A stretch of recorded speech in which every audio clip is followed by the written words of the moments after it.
Sualımıza davam edirik. 50-ci sual. Ədədlərin artma sırasını göstərin. Bu sualı həll etmədən öncə biz müsbət və mənfi ədədlərin müqayisəsini bilməliyik və bilirik ki, mənfi ədədlər həmişə müsbət ədədlərdən və sıfırdan kiçikdir və müsbət ədədlər sıfırdan və mənfi ədədlərdən böyükdür. Deməli, müsbət ədədlərin müqayisəsini yəqin ki, bir çoxlarımız bilir. Məsələn, 3 5-dən kiçikdir. Amma hər ikisi mənfi olsa, məsələn, mənfi 3 və mənfi 5, onda tərsi olur. Mənfi 3 mənfi 5-dən böyükdür. Yəni, mənfi ədədlərin müqayisəsi müsbət ədədlərin müqayisəsinin tərsidir. Bu nə üçün belədir? Əgər bunu ədəd oxu üzərində təsvir etsək, onda görərik ki, mərkəzdə həmişə 0 yerləşir ədəd oxunda. Ortada 0-ı qeyd edirəm. Mənfi ədədlər 0-ın solunda, müsbət ədədlər isə 0-ın sağında yerləşir və ədəd oxu üzərində mənfi 3 və mənfi 5-i qeyd edirəm.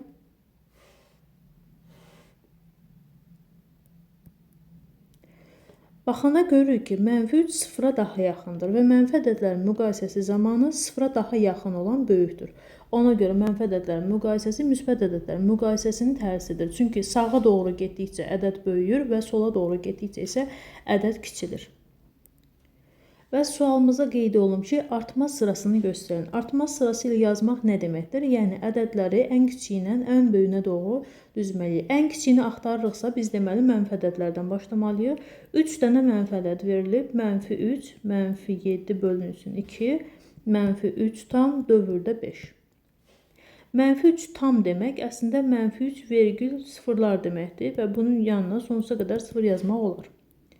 Mənfi 7 bölünsün 2, 7-ni 2-yə böləndə 3 tam onda 5 edir və bunun da yanına, yəni istənilən sayda 0 əslində yazmaq olar.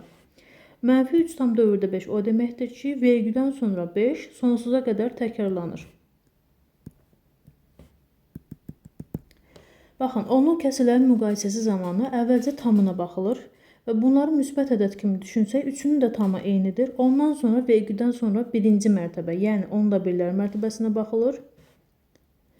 Və gördüyümüz kimi birincidə vergüldən sonra 0-dır, ikinci və üçüncüdə vergüldən sonra 5-dir. Yəni, burada əslində ən kiçiyi mənfi 3 tam olandır, amma mənfi ədədlərdə olduğuna görə müqayisə tərsinə olur. Ən böyüyü mənfi 3 tam olacaq. Digərlərinə baxsaq, vergüldən sonra 50 mi böyükdür, yoxsa 55 mi böyükdür? Yəni, 55 50-dən daha böyükdür. Amma mənfi ədəd olduğuna görə bu ən kiçiyi hesab olunacaq. Yəni, mənfi 3 tam dövrdə 5 ən kiçiyidir. Ondan sonra mənfi 7 bölünsün 2 yazılır. Ondan sonra mənfi 3, sonra 0 mənfi ədədlərin hamısından böyükdür. Və bir dənə müsbət ədəd verilib 2 tam onda 6. 2 tam onda 6 buradakı ədədlərin hər birindən daha böyükdür. Çünki o müsbət ədəddir. Deməli, düzgün variant A variantı. Evet, sualımız 51-ci sualda qeyd olunub ki, ədədlərin azalma sırasını göstərin. Azalma sırası ilə düzün o deməkdir ki, ədədləri ən böyüyündən ən kiçiyinə doğru düzmək. Burada sadəcə bir dənə müsbət ədəd verilib, ona görə ən böyüyü odur. Ən böyüyü 2,6-dır, sonra 0 və 3 dənə mənfi ədəd verilib. Mənfi ədədləri müqayisə edək. Mənfi 2, mənfi 5 bölünsün 2 və mənfi 2 tam dövrdə 5. Və açıq şəkildə yazsaq, mənfi 2 demək, vergüldən sonra istənilən sayda 0 yazmaq olar deməkdir. Mənfi 5 bölünsün 2. 5-i 2-yə böləndə 2 tam onda 5 edir. Qarşısına da mənfi yazırıq. Və onluqda, yəni vergüldən sonra istənilən sayda 0 yazıla bilər. Mənfi 2 tam dövrdə 5 demək, o deməkdir ki, vergüldən sonra 5 sonsuza qədər təkrarlanır. Və burada müsbət ədəd kimi düşünsəydim, əslində 2 bunların hamısından daha kiçik idi. Amma mənfi ədəd kimi düşünəndə mənfi 2 bunlardan daha böyükdür. Yəni, birinci biz mənfi 2-ni yazacağıq. Ondan sonra diqqət edəsək, vergüldən sonra birində 50-dir, digərində isə 55-dir. Normalda 50 55-dən kiçikdir, amma mənfi ədədlərin müqayisəsinə görə tərs olacaq, böyükdür olacaq. Yəni, mənfi 5 bölünsün 2, 2 tam dövrdə 5-dən daha böyükdür və ən sonda isə mənfi 2 tam dövrdə 5-i qeyd edirik. Düzgün sıra bu şəkildə olmalıdır. Düzgün variant C variantı. Növbəti sualımız 52-ci sualda kök altında 20,4 ədədi hansı iki ardıcıl tam ədəd arasında yerləşir? Kök altında 20,4. Deməli, biz 20,4-dən əvvəl kök çıxan ədədi fikirləşməliyik. 20,4-dən kiçik olsun və kök çıxsın. 16 və 20-dən sonra kök çıxan ədəd 25. 16-dan kök olaraq 4 çıxır və 25-dən isə kök olaraq 5 çıxır. Deməli, kök altında 20,4-də 4 və 5 arasında bir rəqəmdir. Yəni, 4 və 5-in arasında yerləşir. Düzgün variant C variantı. Növbəti sualımız isə ədədi orta ilə bağlı bir sualdır. Vasif 6 gün ərzində məktəbə gedərkən yola orta hesabla neçə dəqiqə vaxt sərf etmişdir? Ədədi orta tapmaq üçün biz verilən ədədlərin cəmini tapırıq. Cəmi bölməliyik onun sayına. Verilən ədədləri qeyd edək. 28, 38, 27, 37, 25 və yenə 25. 6 dənə ədəd verib, bu ədədləri toplayırıq, cəmini tapırıq və 6-ya bölürük. Toplayanda 180 alınır. 180-i 6-ya böldükdə 30. Deməli, ədədi orta 30 alınır. Düzgün variant C variantı. 54-cü sualda da yenə eyni qaydadır. Ədədi ortanı tapmamızı istəyir. Əvvəlcə ədədləri toplayırıq. 40, 42, 37, 38, 44 və 33. Bu ədədləri toplayırıq. Sayı isə 6 dənədir yenə. Toplayanda 234 alınır. 6-ya böldükdə isə 39 alınır. Düzgün cavab A variantı. 55-ci sualda ədəd cütlərindən neçəsi qarşılıqlı tərs ədədlərdir? Bir-bir baxaq. Mənfi 16-da 7. Bunun tərsini yazmaq üçün mənfi olduğu kimi qalmalıdır. Tərs ədədləri tapanda işarəni dəyişmirik. İşarə olduğu kimi qalır. Və sadəcə sürət və məxrəcin yerini dəyişirik. 7 aşağı düşməlidir, 16 isə yuxarı qalxmalıdır. 16-nın içində 7, 2 dəfə, mənfi 2 tam 7, 14 edir, qalığı isə 2. 2 tam 7-də 2, mənfi doğrudur. Birinci doğrudur. Sonra ikinciyə baxaq. Mənfi 0 tam %25. Açıq şəkildə yazsam, bunun məxrəci 100, yuxarıda isə 25 olmalıdır. Və hər ikisini 25-ə ixtisar etsə, mənfi 4də 1 alınır. Mənfi 4də 1-in tərsi isə mənfi 1də 4-dür. 1də 4 də demək, elə onsuz da 4 deməkdir, mənfi 4 deməkdir. Deməli, ikinci də doğrudur. 4də 1 və 4 bir-birinin tərsidir. 2-ni də seçirik. Sonra üçüncüyə baxsaq, 5 bölünsün 6. Yəni 6-da 5-in tərsi 5-də 6-dır. 6-nı da 5-ə böləndə 1,2 edir. Doğrudur. Üçüncü də doğrudur. Dördüncüyə baxsaq, dördüncü doğru deyil. Nəyə görə? Çünki biri mənfidir və biri müsbətdir və dediyimiz kimi tərsini tapanda işarəsini dəyişmirdik. Yəni dördüncü və beşinci ikisi də səhvdir. Çünki ikisində də işarələr fərqli-fərqlidir. Ədədin tərsini tapanda işarəsini dəyişmirik. İşarə olduğu kimi qalmalıdır. Sadəcə sürət və məxrəcin yerini dəyişirik. Yəni sualın cavabında 3 dənəsi doğru alınır. Düzgün variant isə B variantı. Növbəti sualımız 56-cı sualla. 2 ədədin ədədi ortası 23,22-dir. Bu ədədlərdən biri 23,23 olarsa, o bir ədədi tapın. Deməli, 2 ədəd verilib. Birini bilirik, amma digərini bilmirik. Birini x kimi qəbul edirik. Digəri isə 23,22-dir. Dedik ki, ədədi orta tapanda ədədləri toplayırıq. Ondan sonra isə sayına bölürük. Burada 2 dənə ədəd verildiyinə görə sayı 2-dir. Və alınıb 23,22. Və mötərizən olduğu kimi saxlayırıq. 2-yə bölünüb və 23,22 alınıb tərsini edirik. 23,22-ni vurmalıyıq 2-yə. Alınır 46,44 və gördüyümüz kimi toplanan cəm məchul toplanı tapmaq üçün cəmdən, yəni 46,44-dən məlum toplananı, yəni 23,22-ni çıxmaq lazımdır. Bilməyənlər üçün qeyd edirəm, çıxılanda vergüllər mütləq bir-birinin altında olmalıdır.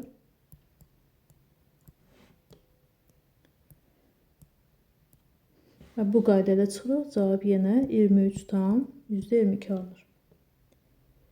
D variantı. Növbəti sualımızda davam edirik. Ədədlərdən hansının ədədi ortası 10-dur? Sualın cavabı ilə A variantıdır. Dedik ki, ədədi orta tapanda ədədləri cəmini tapırıq və sayına bölürük. A variantını toplasaq 16,3, 10,4 və 3,3. Qeyd etdiyim kimi, onluq ədədlərin toplanması zamanı mütləq vergüllər bir-birinin altında olmalıdır və sualın cavabı 30 edir. Və sayı da 3 dənə olduğuna görə 30-u 3-ə bölürük. 10. Yəni ədəd ortası 10 olan A variantıdır. Növbəti sualımız 58-ci sualda. Ədədlərin artma sırasını göstərin. Yenə mənfi, müsbət və sıfır ədədlər verilib. Artma sırasını dediyinə görə ən kiçikdən başlayacağıq. Ona görə mənfi ədədlərə baxıram əvvəlcə. Mənfi 9 bölünsün 2, mənfi 4 tam dövrdə 5 və mənfi 4. Ən kiçiyini tapmalıyıq. Dedik ki, mənfilərdə müqayisə tərsidir. Yəni, ən kiçiyi əslində ən böyüyüdür.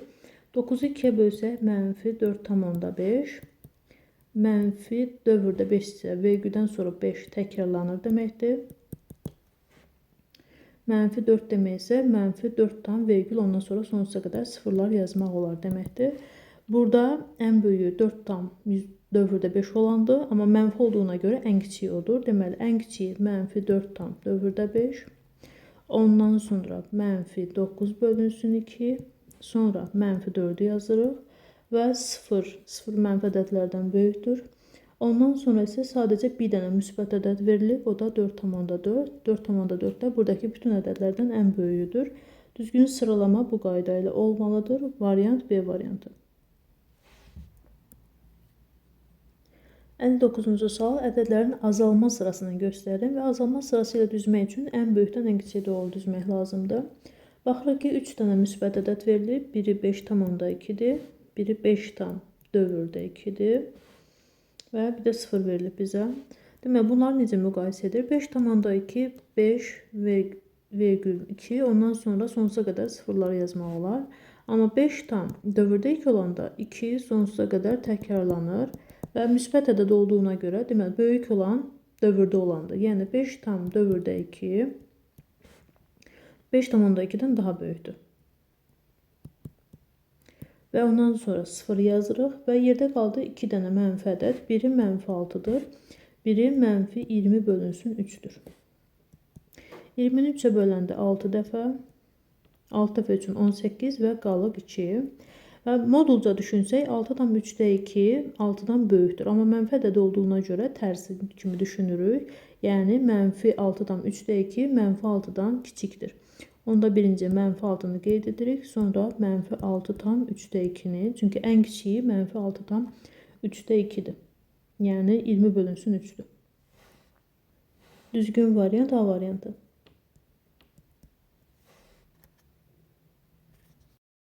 Sual, ədədlərdən hansı irrasionaldır? Bu tipli sualları həll etmək üçün biz əvvəlcə ədədlərin təsnifatını və kökaltının xassələrini bilməliyik. Ona görə mən əvvəlcə sizə bunları izah edəcəm. Ədədlərin təsnifatı dedikdə natural ədədlərdən başlayırıq. Natural ədədlər müsbət ədədlərdir və natural ədədlər əşyaları sayarkən istifadə etdiyimiz ədədlərdir. Amma natural ədədlər çoxluğuna 0 və ya mənfi ədədlər, kəsirlər daxil deyil. Çünki biz heç vaxt sayma zamanı sıfırdan və ya kəsirdən istifadə etmirik. Ancaq müsbət və tam ədədlər daxildir. Natural ədədlər çoxluğuna və natural ədədlər çoxluğu sonsuzdur.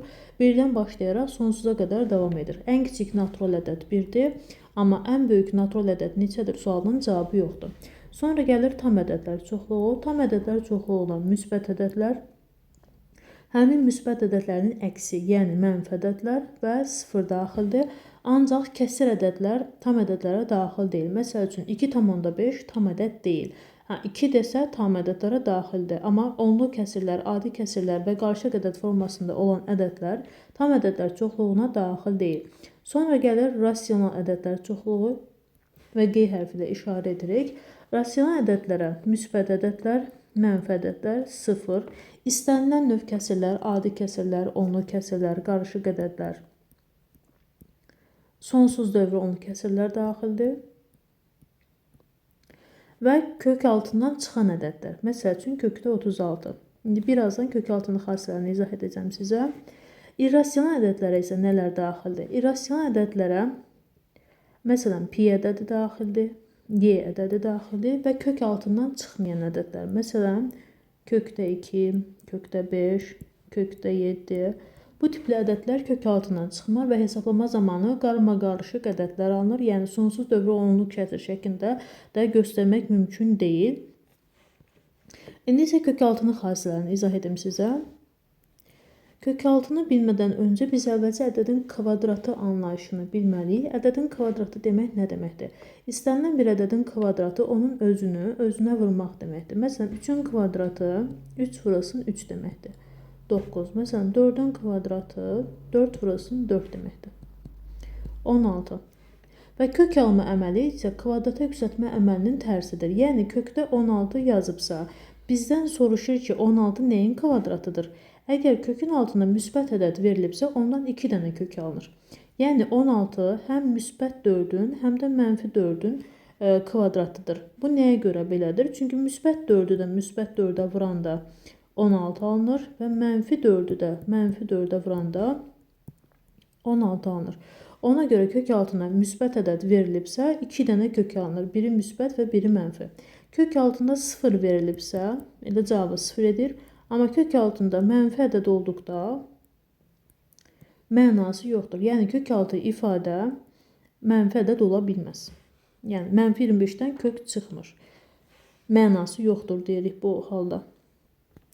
Sonra sizə bəzi vacib qeydlər göstərəcəm. Yəni, kök altında nə vaxt ifadənin mənası var, nə vaxt ifadənin mənası yoxdur. Bunlara diqqət edək. Məsələn, bu iki ifadə bir-birinə bənzəyir, amma birində məna var, birində yoxdur.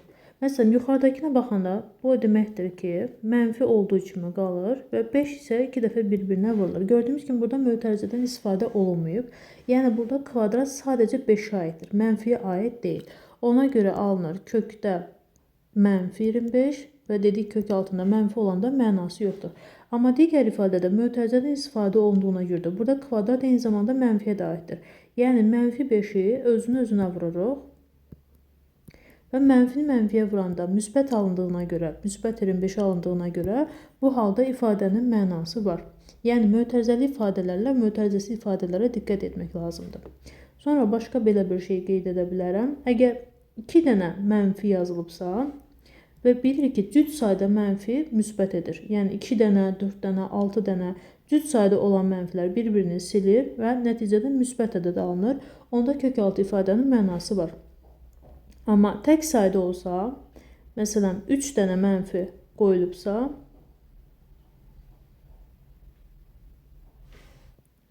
tək sayda mənfi olanda kökün altı mənfi alınır. Ona görə də ifadənin mənası yoxdur. Sonra uşaqların bir çoxunun səhv etdiyi məqamlara baxaq.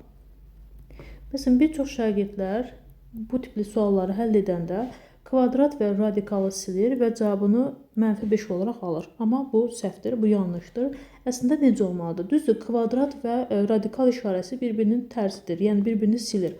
Amma bu həmişə belə olmur. Əgər kökün altındakı ədəd müsbətdirsə, bəli, olduğu kimi silə bilərik.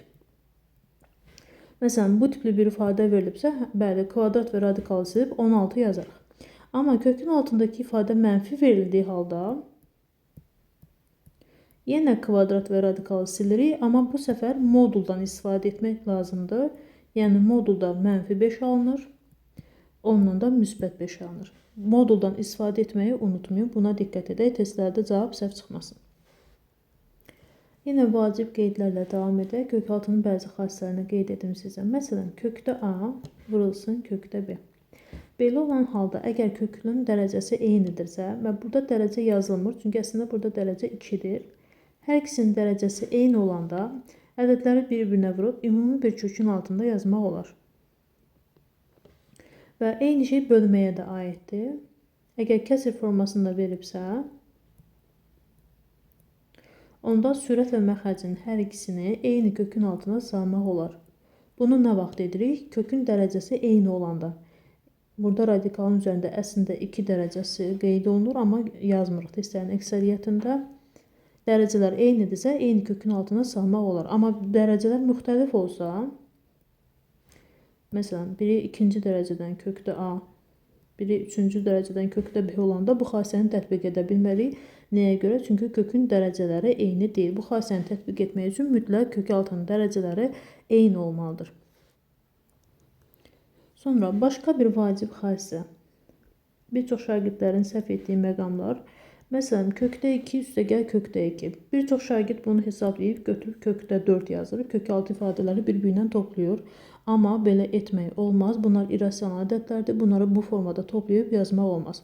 Vurmada bəli, ikisini bir kökün altına yazmaq olar. Amma toplama və çıxma tipli olan misallarda bunları toplayıb çıxmaq bu şəkildə olmaz. Məsələn, belə yazıb götürüb kökün altında kökdə 0 yazmaq qəti şəkildə olmaz. Yaxşı, bunları necə hesablayırıq biz? Məsələn, kökdə 2 üstə gəlsin 2 kökdə 2 və kök altı ifadə olduğu kimi qalır. Sadəcə qarşısında yazılan əmsallar toplanır və ya çıxılır. Qarşısında heç nə yazılmayıbsa, bu deməkdir ki, onun əmsalı 1-dir. Yəni, qarşısındakı 1 və 2-ni toplayırıq, 3 olaraq əmsalda yazırıq. Və eyni şey çıxmaya da aiddir. Məsəl üçün, 4 kökdə 5 çıxılsın kökdə 5 olanda və kökdə 5-in əmsalı əslində 1-dir. 4-dən 1-i çıxıb yazırıq. 3 və kökdə 5 yanında olduğu kimi yazılır. Daha kökdə 5-dən kökdə 5 çıxıb kökdə 0 şəklində yazmırıq. Olmaz. Toplama və ya çıxma etmək olmaz. Sadəcə əmsalları üzərində əməllər etmək olar. İndi isə sualımıza baxaq. Deməli, sualı həll etmək üçün bir-bir bütün variantların hamısını hesablamalıyıq. Ondan sonra baxacağıq ki, hansı irrasional ədəd alınır. A variantından başlayaq. 5 kökdə 2-nin kvadratı. Bu tipli suallarda əgər mötərizənin üzərində kvadrat yazılıbsa, mötərizənin üzərində yazılan bu kvadrat həm qarşıdakı əmsala, həm də kökdə 2-yə aiddir. Yəni, həm 5-i kvadrata yüksəldəcəyik, həm də kökdə 2-ni kvadrata yüksəldəcəyik. 5-in kvadratı 25 və kökdə 2-nin kvadratı kök altı müsbətdir. Ona görə radikal və kvadrat işarəsini silə bilərəm. Qalır 2. 25-i 2-yə vurduqda 50. Bu rasional ədəddir. Sonra B variantına baxaq. Çünki tam ədəddir. Müsbət, mənfi, tam ədədlər, onlu kəsirlər. Bunlar rasional ədədlərə daxildir. B variantına baxaq. Kökdə 20, kökdə 5. Az öncə qeyd etmişdim ki, kökün dərəcələri eyni olanda sürət və məxrəci bir kökün altına salmaq olar. Onda 20 bölünsün 5 şəklində yaza bilərəm. 20-ni 5-ə böldüm 4 və 4-dən də yenə kök çıxır. Əgər kök çıxırsa, deməli rasionaldır. C variantına baxaq. Kökdə 5 bölünsün kökdə 20. Yenə eyni xassəni tətbiq edib ikisini bir kökün altına salıram. Hər ikisini 5-ə ixtisar edirəm. 4-də 1. 4-də 1 də 2-də 1-in kvadratıdır. Müsbət mənfi 2-də 1-in. Və demişdik ki, kəsr ədədlərdə rasional ədədlərə daxildir. Yəni, C variantı da irrasional deyil. Yerdə qalan 2 variantı da yoxlayaq. D variantında kökdə 20 çıxılsın kökdə 5. Bu tipli suallarda necə hesablayırıq və kökdə 20. Elə bir ədədə parçalamaq lazımdır ki, 20-ni heç olmasa birindən kök çıxsın. Məsəl üçün, 20-ni necə parçalaya bilərik? 4 vurulsun 5 şəklində. Və 4 kök altından çıxır, 2 alınır və 2 isə əmsala yazılacaq. 2, amma 5 kökün altında qalacaq. 2 kökdə 5 çıxılsın kökdə 5. Və az öncə qeyd etdiyim kimi bu tipli hesablamalarda ancaq əmsallar çıxırıq. 2-dən 1-ni çıxdıq 1, yanında da kökdə 5. Yəni, əslində 1 yazmasaq da olar. Kökdə 5. Kökdə 5 irrasional ədəddir. Deməli, axtardığımız variant D variantı. Doğru variant D-dir.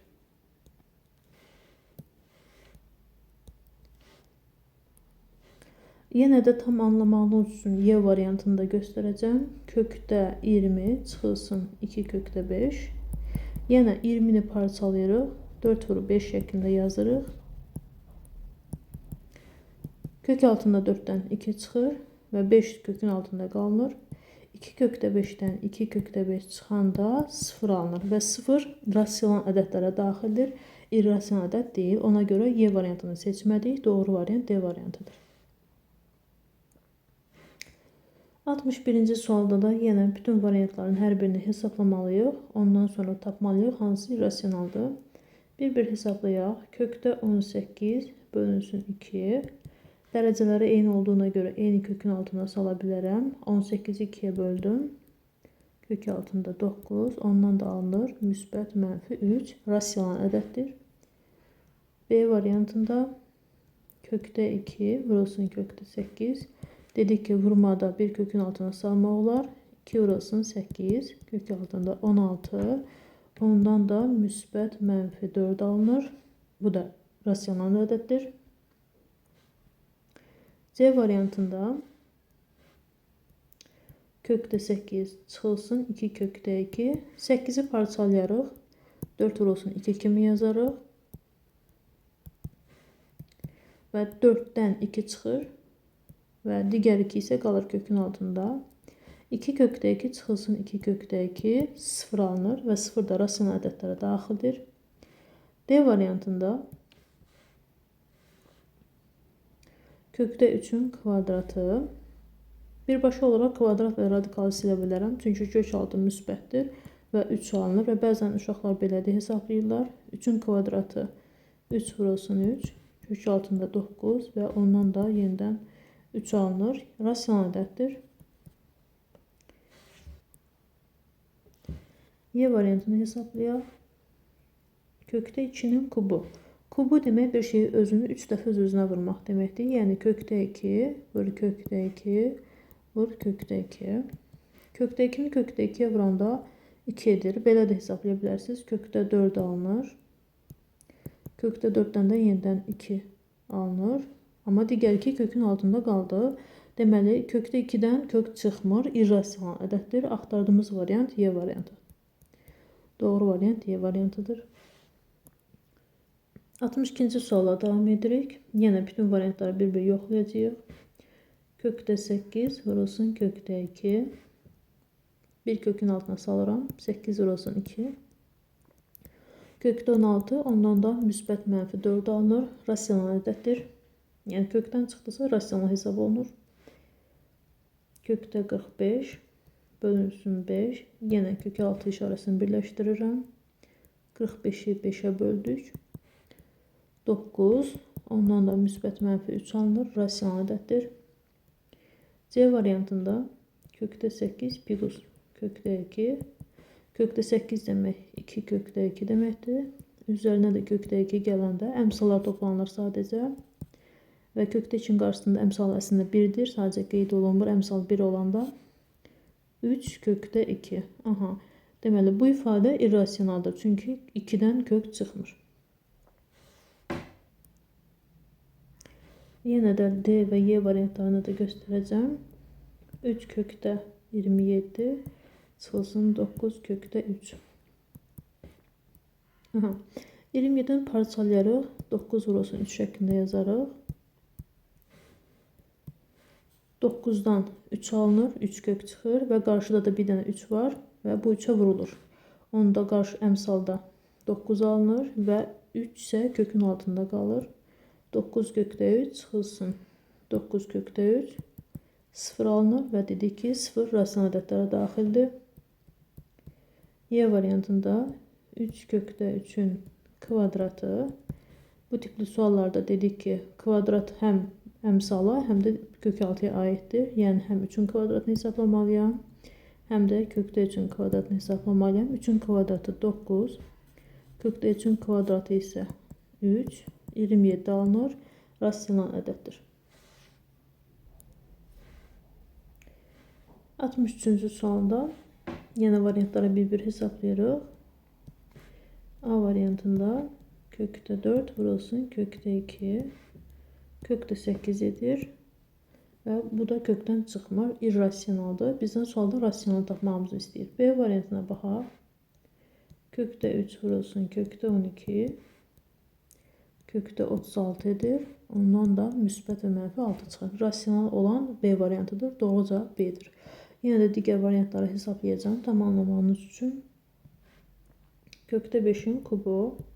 Kubu demək özünü 3 dəfə özünə vurmaq deməkdir. Yəni kökdə 5, vur kökdə 5, vur kökdə 5. Kökdə 5-i kökdə 5-ə vuranda kökdə 25 edir. Ondan da 5 alınır. Amma digər bu kökdə 5 olduğu kimi qalır. Və kökdə 5-dən də kök çıxmır. Ona görə irrasionaldır. D variantında kökdə 75 bölünsün 5 və radikal işarələrini birləşdirirəm. 75-i 5-ə bölürəm. Kökdə 15, amma 15 heç-nəyin kvadratı deyil. Ona görə kökdən çıxmır. Y variantında da 2 çıxılsın kökdə 2 və bildiyimiz kimi kökdə 2 irrasional ədəddir. Yəni 2-dən kökdə 2-ni çıxa bilmərik. Yəni bu ifadə də irrasionaldır. Düzgün variant oldu B variantı. Kökdə 36 alındı və kökdə 36-dan da müsbət mənfi 6 alınır. Yəni rasional ədəddir. Növbəti sualımız 64-cü sual. Ədəd orta ilə bağlı bir sualdır. A, B, C ədədlərin ədəd ortası 16-ya bərabərdir. Yəni A üstəgəl B üstəgəl C bölünüb 3-ə alınıb 16. Çünki biz demişdik ki, ədəd ortanı tapanda ədədlərin cəmini tapıb sayına bölürük. Və ABC ədədlərinin cəmi bilinmir. ABC neçədir? Toplayıblar, 3-ə bölüblər və 16 alınıb. Onda deməli A üstəgəl B üstəgəlsin C tərsini edərik. 16-nı 3-ə vurarıq 48. Deməli ABC ədədi 3-ü birlikdə 48-dir. Sonra D və Y ədədlərinin ədəd ortası isə 11-ə bərabərdir. Onda D üstəgəl Y-ni toplayıb 2-yə bölsək, çünki 2 dənə ədəddir. 11-ə bərabər olar. Deməli D üstəgəlsin Y 11-i 2-yə vursam 22. Sonra bizdən istəyir ki, A, B, C, D, Y ədədlərinin ədəd ortasını tapın. Yəni 5-ini birlikdə istəyir. Onda 5-ini birlikdə toplamalıyam. Və bu səfər 5-ə bölməliyəm. Çünki 5 dənə ədəddir. Və yuxarıda qeyd etdik ki, A, B, C 3-ü birlikdə 48-dir. Yazıram yerinə. Və D-Y isə ikisi birlikdə 22-dir. Onu da yerinə yazdım. Bölünsün 5. 48-in üstünə 22 gəldikdə 70 və 70 isə 5-ə bölməliyik 14. Sualın cavabı Y variantı. 65-ci sualda A, B ədədlərinin ədəd ortası 8-ə, onda deməli A ilə B-ni toplayıb 2-dən olduğuna görə bölüb 2-yə alınıb 8.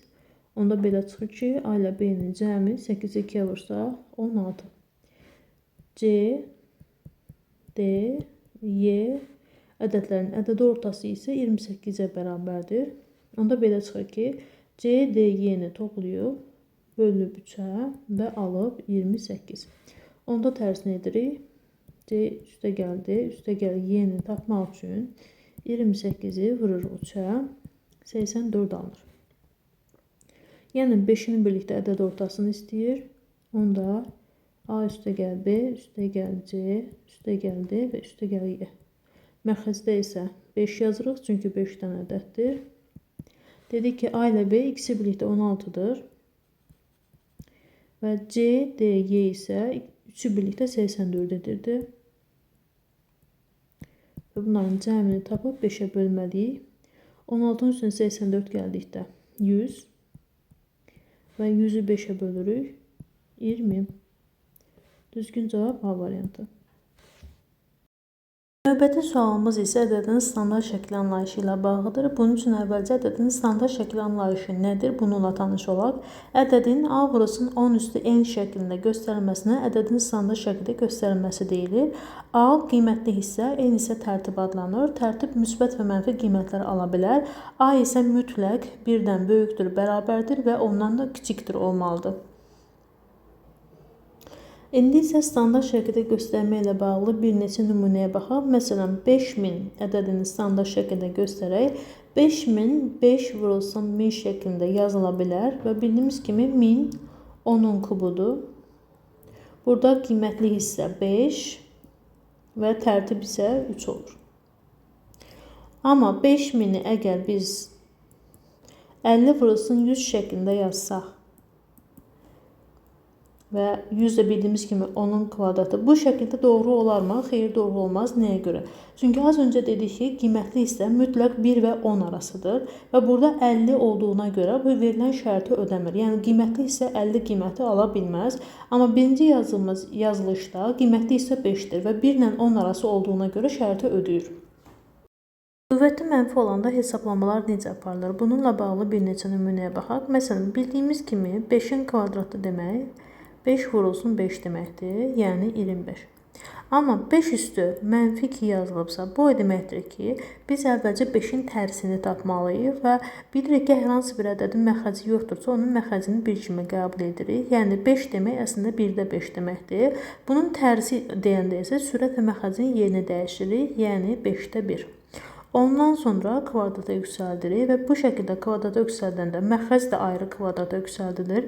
Yəni 5'in kvadratını hesablayırıq 25 və sürət də kvadrata yüksəldilir. 1'in kvadratı 1 edir. Olduğu kimi qalır.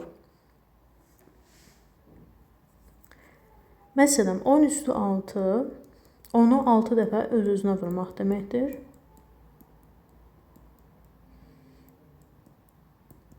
Milyon edir. Amma 10 üstü mənfi 6 deyilirsə, bu deməkdir əvvəlcə 10'un tərsi tapılmalıdır və 10 demək 1'də 10 deməkdir və bunun tərsi isə 10'da 1 olur və ondan sonra 6-cı dərəcədən qüvvəti yüksəltmək lazımdır. Yenə məxrəci ayrı qüvvəti yüksəldirik, sürəti ayrı qüvvətə yüksəldirik. 10 üstü 6 milyon edir, məxrəcdə milyon yazılır. 1 üstü 6 isə 1 edir, sürətdə 1 yazılır. Onluq ədədlərin standart şəkildə göstərilməsi ilə bağlı bir neçə nümunəyə baxaq. Məsələn, belə bir kəsir verilib, bunu standart şəkildə göstərməyimizi istəyirlər. Bunu necə yazarıq? 4 vurulsun 1, 2, 3, 4, 5. 5 sıfırlı ədəd, yəni 100 mində bir şəklində yaza bilərik. 4 vurulsun 100 mində 1 demək isə 10 üstü mənfi 5 deməkdir. Məsələn, 10'da 1 demək 10 üstü mənfi 1 deməkdir. 100'də 1 demək 10 üstü mənfi 2 deməkdir. 1000'də 1 demək 10 üstü mənfi 3 deməkdir. Yəni daha sadədir desək, əvvəlcə sıfırların sayını sayırıq. 1, 2, 3. 3 dənə sıfır var və bu məxrəcdədir. Məxrəcdə olan rəqəmi sürətə qaldırmaq üçün onun qüvvətinə mənfi işarəsi yazılır. Və eyni ilə tərsinə, sürətdəki ədədin üzərinə əgər mənfi işarəsi yazılıbsa, həmin ədəd məxrəcə düşür. Məsələn, 100'də 5 yazılıbsa, bunu 5 vurulsun 100'də 1 şəklində yaza bilərik. 100'də 1 demək isə 10 üstü mənfi 2 deməkdir. Məsələn, 1000'də 9 yazılıbsa, bunu 9 vurulsun 1000'də 1 şəklində yaza bilərik. 1000'də 1 demək 10 üstü mənfi 3 deməkdir. Yəni diqqət etməliyik ki, mütləq qiymətli hissə 1 və 10 arası qiymətlər alsın. Tutaq ki, bizə belə bir kəsir verilib və bunu standart şəkildə göstərməyimizi istəyir. Əgər biz burada qiymətli hissəni 13 kimi götürsək, onda bu doğru olmaz. Çünki qiymətli hissə demişdik ki, 1 və 10 arası qiymət almalıdır. Amma 13 1 və 10 arası deyil. Yaxşı, belə olan halda biz nə edəcəyik? Əgər bunun qiymətli hissəsini 1,3 kimi götürsək, yəni vergülü burada kimi qəbul etsək, onda qiymətli hissəyə şərti ödənər. Çünki 1,3 1 və 10 arasıdır. Onda qiymətli hissəni 1,3 kimi götürürük. Amma tərtibi necə olacaq? Bunun asan qaydası belədir. Adımları sayaq. 1, 2, 3, 4, 5. 1,3 vurulsun 10 üstü mənfi 5. Bu şəkildə yazmaqla daha tez hesablamaq olar. Daha başqa bir nümunəyə baxaq. Məsələn, bu kəsri standart şəkildə göstərək. Yenə dediyimiz kimi, əgər 256 götürsək, qiymətli hissənin şərtini ödəmir. 256 1 və 10 arası deyil. Əgər bunu 2,56 kimi götürsək, onda şərti ödəyər. Çünki 2,56 1 və 10 arasıdır. Onda qiymətli hissəni 2,56 götürürük. Tərtibinizi hesablayaq. 1, 2, 3, 4, 5. 10 üstü mənfi 5. İndi isə 66-cı suala baxaq. 37,3 vurulsun 10 üstü -4 ədədinin standart şəkildə yazılışını göstərin. Deməli, gördüyümüz kimi burada qiymətli isə yenə 1 və 10 arasında deyil. Əvvəlcə bunu standart şəkildə göstərmək lazımdır. 1 və 10 arası olması üçün 3,73 vurulsun 10 şəklində yaza bilərik. Bildiyimiz kimi onluq ədədlərin 10-a, 100-ə, 1000-ə vuranda əgər 10-a vurduqsa vergül bir adım irəli sürüşür. Məsəl üçün belə nümunə kimi aşağıda yazıram. 10-a vurulanda vergül bir adım irəli gəlir, olur 37,3. Məsələn 100-ə vuruldusa vergül 2 adım irəli gəlir, belə olur 373. Bu qayda ilə. Amma yanında -4 də var. Necə hesablayacağıq? 3,73 olduğu kimi qalır. Burada 10 demək əslində 10 üstü 1 deməkdir və əsaslar eyni olanda, vurulanda üstlər toplanır. Yəni 1-in üzərinə -4 gəlməliyik. 1-in üzərinə -4 də gələndə alınır -3. Yəni düzgün cavab 3,73 vurulsun 10 üstü -3 Y variantı. İndi isə növbəti sualımız 67-ci suala baxırıq. Modullu bir ifadə verilib. Belə ifadələrdə mütləq əvvəlcə modulun tərkibindəki ifadənin işarəsini müəyyənləşdirmək lazımdır. Baxaq, deməli, kökdə 5 çıxılsın 2,5 verilir. 2,5 demək əslində kök altında 6,25 deməkdir. Və kökdə 5 kökdə 6,25-dən daha bir kiçik ədəddir. Bu o deməkdir ki, onda birinci modulun içindəki ifadə mənfidir. Və ikinci modula baxaq. Burada 2 demək kökdə 4 deməkdir. 5-dən kökdə 4, kökdə 5-dən kökdə 4 çıxanda müsbət alınır. Çünki kökdə 5 kökdə 4-dən daha böyükdür. Deməli, ikinci modulun içərisindəki ifadə müsbət qiymət alır. Və demişdik ki, əgər modulun içərisindəki ifadə mənfidirsə, onda moduldan çıxardan zaman əks işarə ilə çıxmalıdır. Yəni, qarşıya bir mənfi atmalıyıq moduldan çıxardanda. Amma əgər modulun içindəki ifadə müsbətdirsə, onda olduğu kimi də çıxır. Burada modulun içindəki ifadə müsbətdir, olduğu qaydada da çıxacaq. Əgər mötərizənin qarşısında mənfi işarəsi varsa, onda mötərizənin içindəki ədədlərin hər birinin işarəsi əks işarə ilə dəyişir. Yəni, mötərizənin içərisində müsbət kökdə 5 idi, olur mənfi kökdə 5. Mənfi 2,5 idi, olur müsbət 2,5.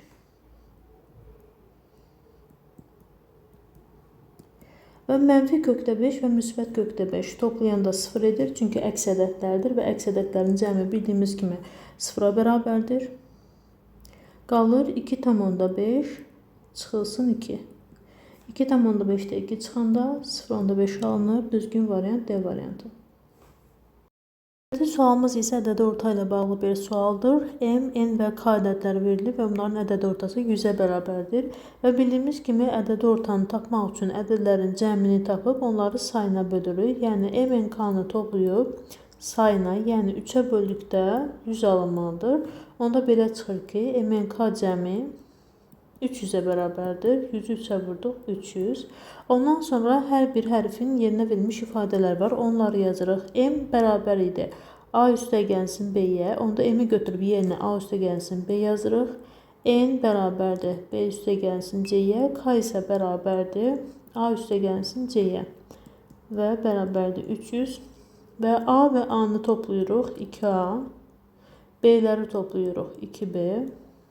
C-ləri toplayırıq 2C bərabərdir 300-ə. Və bərabərliyin hər bir tərəfini 2-yə bölürük. 2A-nı 2-yə böldükdə A, 2B-ni 2-yə böldükdə B, 2C-ni 2-yə böldükdə C və 300-ü 2-yə böldük 150. Deməli, ABC ədədlərinin cəmi 150-yə bərabərdir. Ədədi ortasını tapmalıyıq, yəni sayına bölməliyik. Onda sayına böləndə 150-ni də 3-ə bölməliyik, 50. Sualın düzgün cavabı D variantı. Növbəti sualımız 69-cu sual. Yenə modullu bir ifadədir. Əvvəlcə modulun daxilindəki ifadələrin işarəsini təyin etməliyik. Və bilirik ki, 6 demək kökdə 36 deməkdir və kökdə 36 kökdə 5-dən böyükdür. Onda birinci modulun tərkibindəki ifadə müsbətdir. Çünki böyük ədəddən kiçik ədədə çıxanda müsbət alınır. Amma ikinci modula baxanda 1 demək kökdə 1 deməkdir və kökdə 1 kökdə 5-dən balacadır. Balaca ədəddən böyük ədədə çıxırıqsa onda cavab mənfi alınır. Deməli, ikinci modulun içindəki ifadə mənfidir. Və dedik ki, əgər modulun tərkibindəki ifadə müsbətdirsə, olduğu kimi moduldan çıxır. Yəni 6 çıxılsın kökdə 5 olduğu kimi çıxacaq. Amma modulun içindəki ifadə mənfidirsə, onda əks işarə ilə modulun içindən çıxır. Yəni qarşıya bir mənfi atırıq. Onda olur mənfi. Mötərizədə yazıram. 1 çıxılsın kökdə 5 və mötərizə işarəsini qoymağı unutmayın. 6 çıxılsın kökdə 5 olduğu kimi qalır və mötərizənin qarşısında mənfi olanda işarələr əks işarə ilə dəyişir. 1-in əksi olur mənfi 1, mənfi kökdə 5-in əksi isə olur müsbət kökdə 5 və kökdə 5-lər bir-birini silinir. Çünki əks ədədlərdir və cəmi 0-a bərabərdir. 6-dan da 1-i çıxdıqda 5. Sualın düzgün cavabı C variantı. Növbəti sualımız isə moda, median və ədədi orta ilə bağlı bir sualdır. 70-ci sual. Yarışın 11 iştirakçısından 2 nəfər 50 xal, 4 nəfər 80 xal, 5 nəfər isə 100 xal toplamışdır. Bu nəticələrə əsasən aşağıdakı münasibətlərdən hansı doğrudur? Əvvəlcə modanı təyin edək. Moda necə təyin olunur? Verilmiş ədədlər içərisində ən çox təkrarlanan ədəd modaya bərabərdir. Və burada gördüyümüz kimi ən çox təkrarlanan 100-dür. Onda deməli moda 100-ə bərabərdir. Median necə tapılır? Median tapmaq üçün əvvəlcə ədədlər kiçikdən böyüyə doğru düzülür və ondan sonra sayına baxır. Əgər tək saydadırsa, ortada qalan ədəd medianın özünə bərabərdir. Burada 11 dənə ədəd verilir və ortada qalan ədəd isə 80-dir. Deməli, median 80-ə bərabərdir. Və ədədi ortanı tapmaq üçün isə verilmiş ədədlərin cəmini tapırıq, ondan sonra isə sayına bölürük. Cəmlərini hesablasaq 2 dənə 50, 100, 4 dənə 80, 320 və 5 dənə də 100, 500. Bunları toplayıb sayına, yəni 11-ə bölməliyik. Cəmi alınır 920, məxrəcdə isə 11 var. 920-ni 11-ə bölürük, alınır 83 tam, 11-də 7. Və deməli, moda 100, median 80 və ədədi orta isə 83 tam, 11-də 7. Ən kiçiyinə baxsaq, ən kiçiyi mediandır. Yəni, birinci median yazılmalıdır. Ondan sonra ədədi orta, ondan sonra isə ən böyüyü isə 100-dür, yəni moda. Median, ədədi orta və moda. Düzgün cavab Y variantı. Növbəti sualımız isə kəsirlərin toplanması ilə bağlı bir sualdır. Kəsirləri toplamaq üçün əvvəlcə 10/5 kəsirini adi kəsir şəklində yazıram. Ondan sonra sürətlə məxrəcin hər ikisini 5-ə ixtisar edirəm. Alınır 2-də 1. Yəni 2/4-3-ün üzərinə 2-də 1 gəlirik və gördüyümüz kimi kəsirlərin məxrəcləri müxtəlifdir. Əvvəlcə məxrəcləri eyniləşdirməliyik. Yəni 2-ni 4-ə çevirməliyəm. Buna görə də sürətlə məxrəcin hər ikisini 2-yə vururuq. Alınır 4-də 2. Sonra toplayırıq kəsirləri. Məxrəc olduğu kimi qalır və sürətlə isə 5 alınır. Amma bu düzgün olmayan kəsirdir. Əvvəlcə onu düzgün kəsirə çevirmək lazımdır. 5-in içində 4 bir dəfədir. Ona görə tam hissəsi 1-dən artacaq. Yəni 2 tam yox, 3 tam olacaq. 4-də 5-in içində 4 bir dəfədir və qalıq 1 alınır və həmin qalıqsa sürətə yazılır. 3 tam 4-də 1 və sualda bizdən kəsirin tam hissəsini soruşur. Tam hissəsi 3-dür. Düzgün cavab C variantı. Sualımıza baxaq. Yenə əvvəlcə modul daxilindəki ifadələrin işarəsini təyin etməliyik. Bildiyimiz kimi 4 demək kökdə 16 deməkdir və kökdə 16 kökdə 17-dən kiçikdir. Onda belə çıxır ki, birinci mötərizənin içi mənfi alınır. İkinci mötərizəyə baxsaq, 5 demək kökdə 25 deməkdir. Kökdə 25 kökdə 17-dən böyükdür. Əgər böyük ədəddən kiçik ədədə çıxırıqsa, onda müsbət alınır. Deməli, ikinci modulun daxilindəki ifadənin qiyməti müsbətdir. Və demişdik ki, əgər modul daxilindəki ifadə mənfi olarsa, əks işarə ilə moduldan çıxır. Yəni, qarşıya bir mənfi atırıq. Və modulun daxilindəki ifadə müsbət olarsa, olduğu kimi moduldan çıxır. Və kökdə 17-lər bir-birini silir, çünki əks ədədlərdir, cəmi 0-a bərabərdir. Alınır -4 plus 5 və cavabı isə 1. Biri mənfi, biri müsbət olanda böyükdən kiçiyi çıxıb böyüyün işarəsini yazırıq. Yəni 5-dən 4-ə çıxırıq. 1 və böyük ədəd müsbət olduğuna görə də sualın cavabı müsbət 1-dir. D variantı. Növbəti sualda oxşar bir sualdır. Yenə əvvəlcə işarəni təyin edək. 3 demək kökdə 9 deməkdir. Kökdə 9 kökdə 10-dan kiçikdir. Onda belə çıxır ki, birinci modulun tərkibi mənfidir. İkinci modula baxsaq, deməli yenə 3 demək kökdə 9 deməkdir. Kökdə 10 kökdə 9-dan böyükdür. Onda deməli bu ifadənin işarəsi müsbətdir. Və birinci mənfi olduğuna görə yenə moduldan xaric edəndə, çıxardanda qarşısına bir mənfi atmalıyıq. Yəni əks işarə ilə çıxardırıq. Müsbət 3 olur -3. Mənfi kökdə 10 isə əks işarə ilə olur müsbət kökdə 10. İkinci modulda isə daxilindəki ifadə müsbət olduğuna görə olduğu kimi də moduldan xaric olunur. Və bu səfər kökdə 10 və kökdə 10 hər ikisini toplayırıq, alınır 2 kökdə 10. Və -3 ilə -3-ü toplayanda isə alınır -6. Düzgün cavabımız isə Y variantı. Növbəti sualımıza baxırıq. 74-cü sual. Ədədlərdən hansı irrasionaldır? Bu tipli suallarda bütün variantları bir-bir hesablayıb baxmaq lazımdır. A variantından başlayaq. 3 kökdə 2-nin kvadratı. 3 kökdə 2-nin kvadratını tapmamız üçün həm qarşıdakı 3-ü kvadrata yüksəltməliyik, həm də kökdə 2-nin kvadratını tapmalıyıq. 3-ün kvadratı 9 edir və kökdə 2-nin kvadratını hesablayanda bilirik ki, kvadrat və radikal işarələri bir-birini silir. Qalır 2, 9-u 2-yə vurdıq, 18-ə. 18 isə rasional ədəddir. B variantına baxırıq. Demişdik ki, əgər köklərin dərəcəsi eyni olarsa, sürətlə məxrəcin hər ikisini eyni kökün altında salmaq olar. Yəni 12 və 3-ü eyni radikal işarəsi altında yazırıq. 12-ni 3-ə bölürük, 4 alınır. Və kökdə 4-dən isə müsbət mənfi 2 alınır. Yenə rasional ədəddir.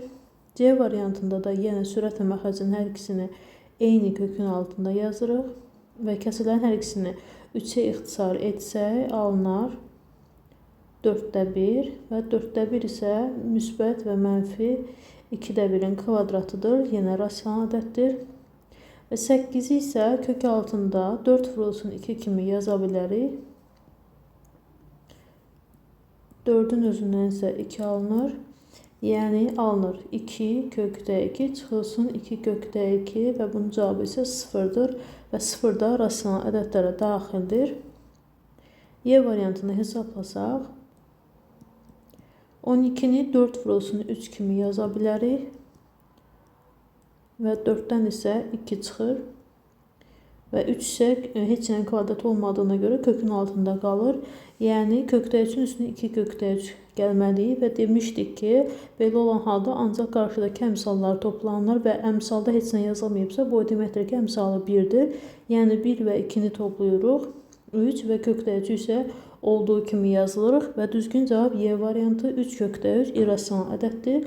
İrrasional dedikdə, yəni 3-dən kök çıxmır, ona görə irrasional ədəd hesab olunur.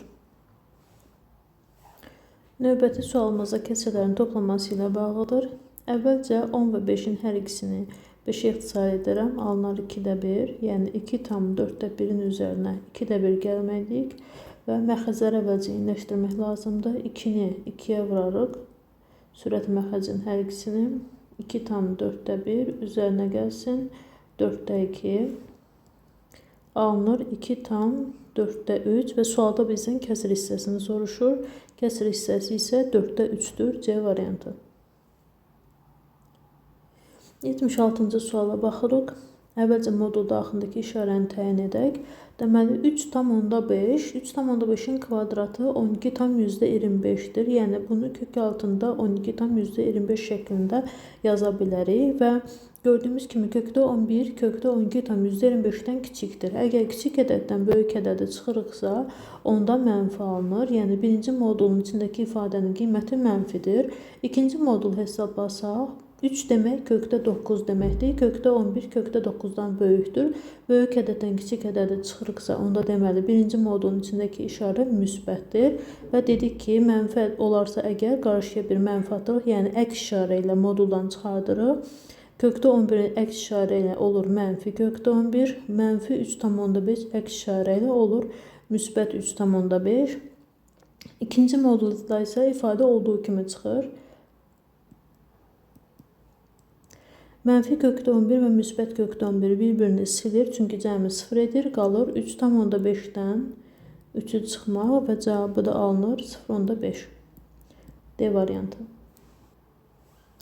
Növbəti sualımız 77-ci sual. Ədədlərdən hansı rasionaldır? Bir variantları hesaplamalıyıq. A variantında yazıb ki, kökdə 3 çıxılsın kökdə 2 və bildiyimiz kimi kökdə 3 irrasional ədəddir, yəni kökdən çıxmır və eyni qayda ilə kökdə 2 də irrasionaldır, kökdən çıxmır və irrasional ədəddən irrasional ədədə çıxanda da cavabı irrasionaldır. Yəni bu tipli ifadələri hesablamaq mümkün deyil və bu irrasional bir ədəddir. B variantına baxsaq, B variantında əgər demişdik ki, kökün dərəcələri eynidirsə, onda sürət və məxrəci eyni radikal işarəsinin altında yazmaq olar. 27-ni 3-ə bölürük, kökdə 9 və ondan da alınır müsbət mənfi 3 və müsbət 3-də mənfi 3-də hər ikisi də rasional ədəddir. Sualın cavabı B variantıdır. Amma mən yenə də digər variantları da göstərim. C variantında kökdə 2-ni kökdə 3-ə vura bilərik. İkisini bir kökün altına salırıq. Alınır kökdə 6 və 6 içinin kvadratı deyil, yəni kökdən çıxmır, ona görə irrasional ədəddir. D variantında 8-i 4 vurulsun 2 şəklində yazsaq və 4-dən də 2 çıxır, yəni 2 kökdə 2 çıxılsın kökdə 2 alınır kökdə 2 və kökdə 2 də irrasional ədəddir. Y variantında yenə radikal işarəsini birləşdirirəm, sürət və məxrəcin hər ikisini eyni radikal işarəsi altında yazıram. 16-nı 2-yə bölsək 8 və 8-dən də 2 kökdə 2 alınır. Yenə irrasional bir ədəddir. Düzgün cavabımız isə oldu B variantı. 78-ci suala baxırıq. Deməli, x və y-in qiymətləri verilib bizə. X-in qiyməti mənfi 54,1, y-in qiyməti isə mənfi 7,62-dir və hər ikisi modul daxilindədir. Əvvəlcə bunlara moduldan çıxardaq. Mənfi 54,1 moduldan müsbət 54,1 olaraq çıxır və mənfi 7,162 də moduldan müsbət 7,162 olaraq çıxır. Əməllər sırasına görə əvvəlcə vurmaları etməliyik, ondan sonra isə çıxmaları etməliyik. Hesablamada zəif olan şagirdlər üçün vurma qaydasını da kənarda göstərəcəm. 54,1-i vurmalıyıq 12-yə. 2-ni 1-ə vurduq 2, 2 dəfə 4-ümü 8, 2 dəfə 5, 10. 1-i 1-ə vurduqda 1, 1-i 4-ə vurduqda 4, 1-i 5-ə vurduqda 5. Bu qayda ilə yazılır. Ondan sonra isə toplanılır. 2, 9, 4 və 6. Sonra vergülün qoyulma qaydasına baxırıq. Baxırıq ki, vergül arxadan bir addım gəlinib, ondan sonrası vergül qoyulur və digər ədəddə ümumiyyətlə vergül yoxdur. Ona görə biz də arxadan bir addım gəlib, ondan sonra vergül qoyuruq. Yəni birinci vurmanın cavabı 649,2. İkinci vurmanı hesablayaq. Deməli, ikinci vurmada 7,162-ni vurmalıyıq 14-ə. Əvvəlcə 4-ü 2-yə vururuq, 8, 4-ü 6-ya vururuq, 24, 2 yadda, 4 dəfə 8-in 28, 2 yadda, 30. Sonra isə 1-i 2-yə vururuq, 2, 1-i 6-ya vururuq, 6, 1-i 7-yə vururuq, 7. Yenə toplama edirik. 8, 6, 6 və 7-nin üstünə 3, 10. Burada isə gördüyümüz kimi arxadan 2 addım gəlib, ondan sonra vergül qoymalıyıq. Yəni vergül burada olmalıdır. 106,168. Ondan sonra isə hasillərdən aldığımız cavablar bir-birindən çıxılmalıdır. Çıxma qaydasını da açıq şəkildə yazıram. Və çıxmada və toplamada mütləq vergülər bir-birinin altında olmalıdır. 0-dan 8 çıxma olmur. Yandan bir onluq götürsək 10-dan 8 2. Burada 1 qaldı. Yenə yandan onluq götürürük. 11-dən 6-sını 5. 8 qaldı. 8-dən 6-sını 2, 4 və 6-dan 1-ni çıxdıq 5. 542 tam %52. Və düzgün cavab Y variantı. Növbəti sualımıza baxırıq. 79-cu sualda qarşılıqlı tərs ədədlər cütünü göstərin. Bir variantları hesablamalıyıq. A variantından başlayaq. 2 tam dövrdə 1 və bildiyimiz kimi dövr olan kəsirləri adi kəsirə çevirmək üçün mötərizənin içində neçə dənə ədəd varsa, həmin ədədlərin sayı qədər məxrəcə 9 yazılır və mötərizənin içindəki ədədin özü isə sürətlə yazılır və qarışıq ədəd alındı. Əvvəlcə bunu düzgün olmayan kəsirə çeviririk. Məxrəc olduğu kimi qalır. Məxrəci tama vururuq. Yəni 9-u 2-yə vurdıq, 18, üzərinə 1 gəldi, 19 və 9-da 19-un tərsini tapmaq üçün isə sürət məxrəcinin yerini dəyişirik. Yəni 19-da 9 alınır. A variantı yanlışdır. B variantını hesablayaq. 2,6-nın tərsini hesablayaq. Bunu əvvəlcə kəsir formasında göstərərik. Məxrəci 10, sürətə isə 6 yazırıq. Yenə düzgün olmayan kəsirə çeviririk. Məxrəci tama vurub üzərinə sürəti gəlirik. Onu 2-yə vurduqda 20, üzərinə 6 gəldik, 26 və bunun sürətlə məxrəcinin yerini dəyişsək olacaq 26-da 10 və bunun hər ikisini ixtisar edə bilərik. 2 ixtisar etsək aşağıda 13, sürətdə isə 5 qalar, 13-də 5, amma yenə B variantı yanlışdır. 1,13-də 5 yazılıb. C variantını hesablayaq. 0,3 və 0,3-ü kəsir kimi yazıram. 10,3 və bunun tərsi isə 3-də 10 olur. Yəni sürət məxrəcinin yerini dəyişirik. Onun içərisində 3 dəfədir. Məxrəc olduğu kimi qalır və qalağı isə 1. 3,3-də 1 və 1-i də 3-ə böləndə dövrdə 3 alınır. Yəni 3 dövrdə 3 alınır və düzgün cavab C variantıdır. Yenə də digər variantlara da baxaq. 3,2-də 1-in tərsini hesablayaq. Əvvəlcə düzgün olmayan kəsir şəklində göstəririk. Məxrəc olduğu kimi qalır. Məxrəci tama vururuq. Yəni 3-ü 2-yə vurduq 6, üzərinə 1 gəldi 7. 2-də 7-nin tərsi isə 7-də 2 olmalı idi. D variantı səhvdir. Çünki 1,7-də 2 yazılıb. Y variantını hesablayaq. 0,dövrdə 2. Dediyimiz kimi dövrdəki ədədlərin sayı qədər məxrəcə 9 yazılır, sürətdə isə 2 yazılır və bunun tərsi isə 2-də 9 olur. 9-u 2-yə böldükdə isə 4,5 alınır, amma Y variantında 4,6 yazılıb, yanlışdır. Düzgün cavab C variantı. İndi isə 80-ci suala baxırıq. A və B tam ədədlər olarsa A + B cəminin ən böyük qiymətini tapın və belə bir bərabərsizlik verilib. Deməli, A və B hər ikisi -11-dən kiçikdir və belə olan halda -11-dən bir dənə geri gedirik. -11-dən kiçik olan ədəd -12-dir və -12-dən bir də vahid geri getsək, onda -13 alınır və bizdən A və B-nin cəmini tapmamızı istəyir. Yəni -12-nin üzərinə -13 gələcəyi, hər ikisi mənfi olanda toplayıb qarşıya mənfi yazırıq.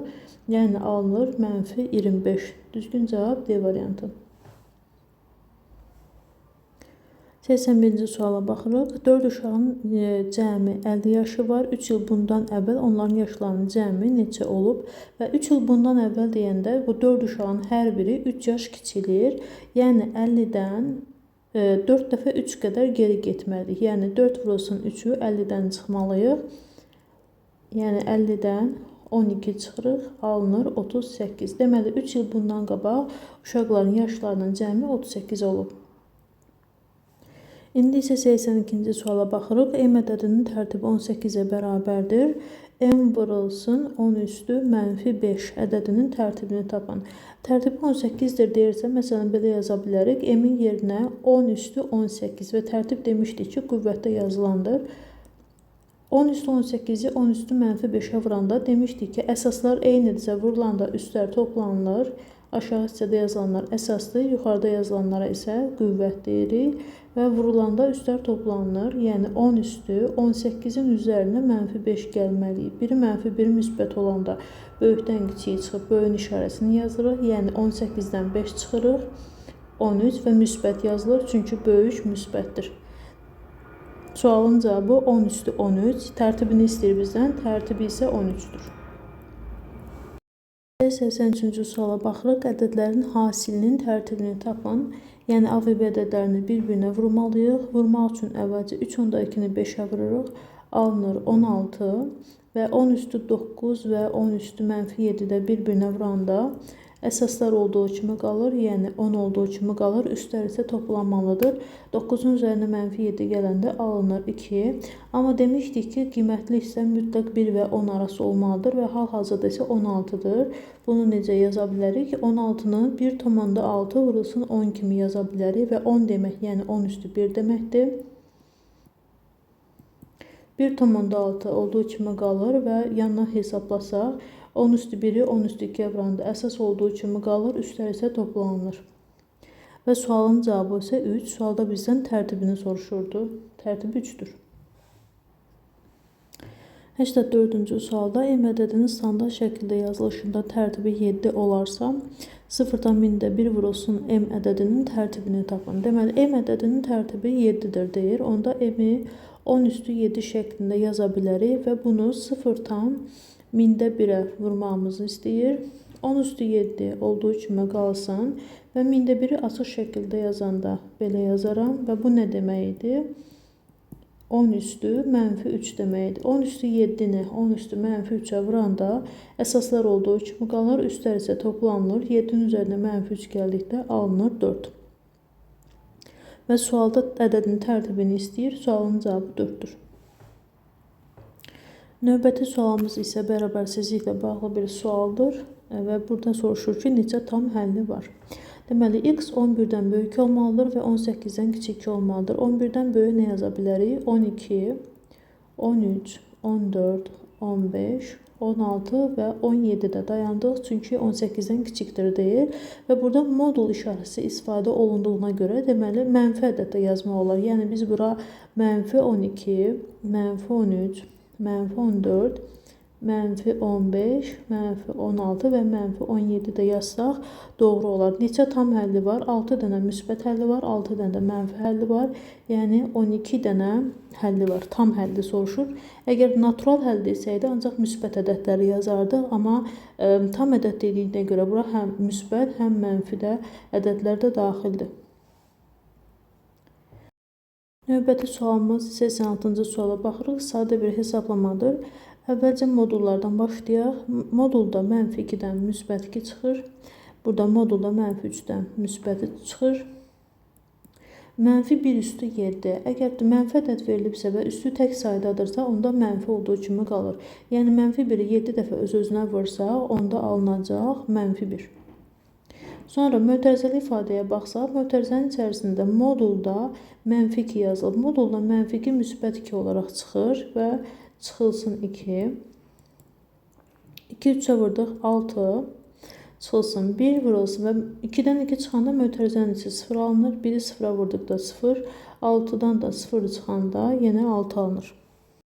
87-ci sual, sonuncu sualımıza baxırıq. X 1-dən böyük 4-dən kiçikdir və ifadəsinin qiymətini tapın deyilir. X əgər 1-dən böyük 4-dən kiçikdirsə, onda müsbət bir ədəddir.